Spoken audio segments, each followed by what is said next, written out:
Hi everybody, I'm Dwight, I'm Jeanette, and we're like peas and carrots. and welcome back to part 2 of What do you do when the love is gone? Alright. Can you get it back, or is it gone?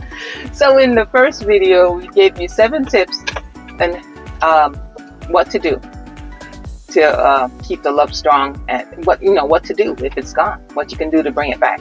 So we're going to give you 7 more tips on how to bring it back. All right, and I say Jeanette did a great job. I enjoyed that video. Hope you did too. Okay. All right. Tip number 8. And this is, by the way, this is based on 1 Corinthians chapter 13. So we did not come up with this stuff. We did not make this stuff up. This is based on the Bible. Okay. Absolutely. All right. So continuing with tip number 8. Tip number 8 is to practice forgiveness. And this is a big one. This is a big one because there's so many ways we can get offended and we can hold a grudge, especially us women. Well, maybe that's not fair. Maybe that's not fair. Yeah. Let me just speak for myself. Maybe you're a woman who can let things go easily, but I can hold a grudge because I grew up in a family where we could hold grudges for weeks on end and not speak to each other, or, somebody offends me. I could hold a grudge and not speak to you forever for the rest of your life, or my life. But in a marriage situation, if you want to have that love, bring that feeling back and not just be coexisting, you want to feel that bond, that strong bond with your spouse again, it is important to practice forgiveness. And practicing forgiveness doesn't mean you feel like forgiving. It doesn't mean that you have just decided it's okay what they did. But practicing forgiveness means you're going to let it go and release them to God. You're going to release that person to God and decide to move on as if it never happened. Not that you don't talk about it, but you let it go. You don't hold it against them. And it's for your own good as well, because you're harboring unforgiveness in your heart against your spouse.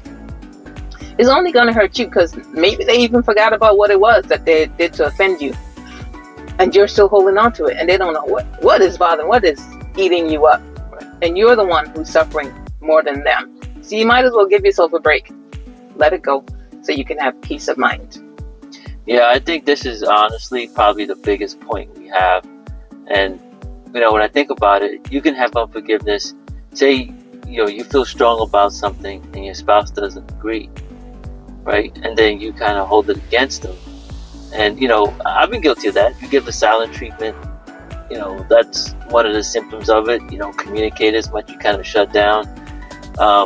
It's really difficult when you feel that way to kind of go past that and say, yeah, I'm going to love my spouse regardless, even though we have a disagreement or they did something that irks you, right? Whatever it is. It could be very minor, but it's something that's bothering you.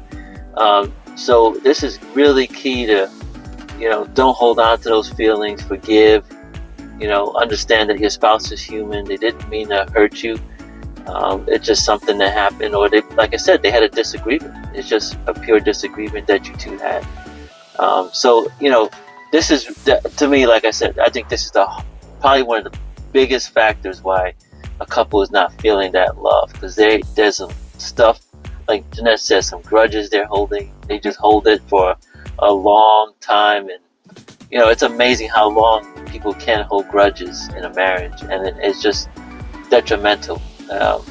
It really takes the strength for God to just say, you know what, I'm not going to hold this grudge. I'm going to just release it, let it go, and I'm going to move on. I'm going to love my spouse regardless. And you know what? And even if it's a disagreement in the marriage, maybe at another time, pray about it. Maybe at another time, God may open up ways of communicating. Maybe that just wasn't the time.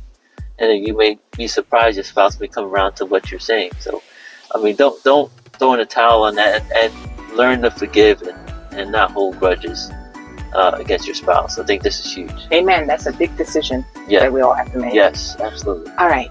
Tip number 9 is to be sympathetic. Be sympathetic to your spouse. You want to feel that love again. Be sympathetic, just like you would be sympathetic to a stranger. Somebody is going through a tough time, rather than, like beating them up, verbally or, emotionally, be sympathetic to whatever your spouse is going through. Be a listening ear, be sympathetic and hear what they're saying, and show that compassion that you would show to anyone else. If anyone should be treated the best, it's your spouse. I mean, a lot of times we treat strangers better than we treat our own spouses. So that's something to be mindful of. Right, and if you're not sympathetic, what will happen is you will actually shut down. Your spouse may not. So just an example. That's not being sympathetic to me. I may not be prone to open up to her. Right, I kind of close off because I don't know how she'll take. If I open up to her, I don't know how she'll take that. Will she help me through it, or just kind of trample on it and make things a bit worse? So this is something that can really be like a self-inflicted wound in your marriage. If you're not sympathetic and you're not understanding, it can really kind of sabotaging your relationship. So be very careful with that one. Amen. All right. Tip number 10, celebrate the other person's success. So if your spouse is doing great at his or her job, celebrate that success. Don't be, a party pooper, as some say.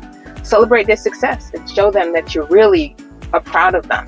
If your spouse is working in an office situation, I'm sure if he or she gets a promotion or does something well, coworkers and bosses will be like, good job, you did a great job. And, he gets patted on the back or she gets patted on the back. But when you go home, your spouse is like, oh yeah, that's nice.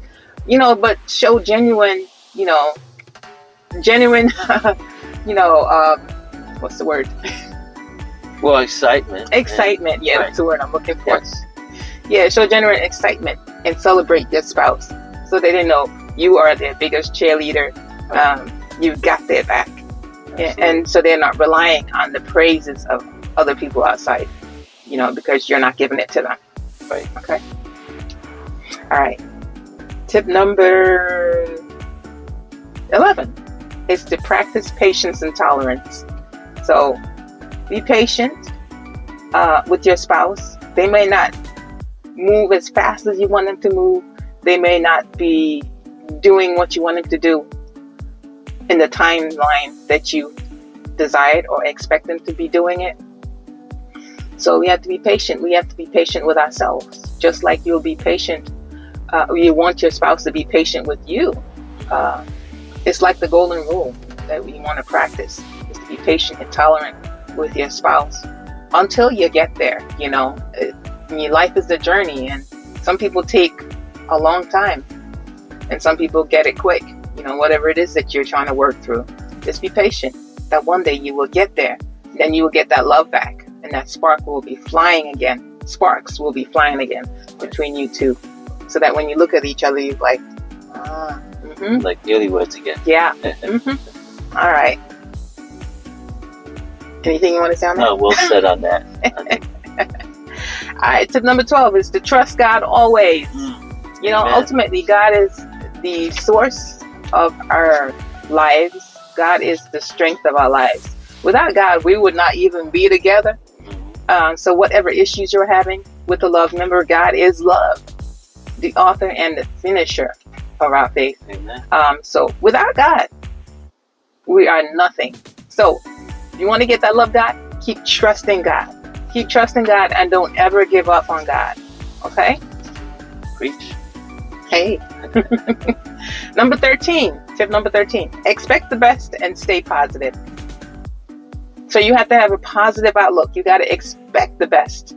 You can't say, I want to get the love back, and have a negative mindset. You got to change your mind. You got to change your mind and think positively. Even if you don't see it, maybe you even got to speak positively. Speak it into being and expect good things to come from your spouse.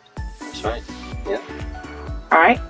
And the last tip number 14, is to let the past stay in the past. Let bygones be bygones. Of course, you can remember the good things of the past, and not that you're gonna forget the negative things that happened, but don't let it affect your present and determine your future. You want to let the wrongs that have been done against you stay in the past. And that goes back in line with forgiveness. You're letting it go, and you're looking forward to the future, a bright and positive future. But you got to stay the course, you know. Right, and this is another thing that you got to be careful of. Constantly bringing up something your spouse did. I mean, especially if they are really trying to get better, and you just pouring salt in the wound, right? If they did something 5 years ago and you're bringing it up, and you know, it's just it's counterproductive. It's not going to really accomplish anything positive. So why do that? So really, don't do that. Don't continually bring up stuff that they've done. And like I said, especially if they're really making an effort. Even if they're not, I don't know what other than trying to, if there's a good way of talking about it. But I think that could probably be counterproductive to do that. Yeah, I think it also depends on how you bring it up too. I mean, if it's something that is an underlying issue that you see, it's like repeating behavior that you need to be changed. That's something you need to talk about in a positive way. Mm-hmm. Maybe get counseling, but don't use it use it against your spouse. Say. Yeah, I guess like a dagger, like yeah, a weapon. Exactly. But say what you did. That's a good point. Yeah. Like if it's something that you're talking about and it's a productive environment, it's a good place to talk about it. That's one thing. But if you're like using it as a weapon in your marriage, that's really not a positive thing. Yeah. Yeah. Okay. Well, that's all I have. Well, that was really awesome. I really enjoyed this video. I hope you did as well. Like and subscribe and leave your comments definitely. We'd love to hear from you, your thoughts on this. And let's get the love back in our marriages. That's right. Keep it strong. And thank you so much for watching. Subscribe. And we'll see you on the next video. All right. Thank you so much. Thank you. Bye.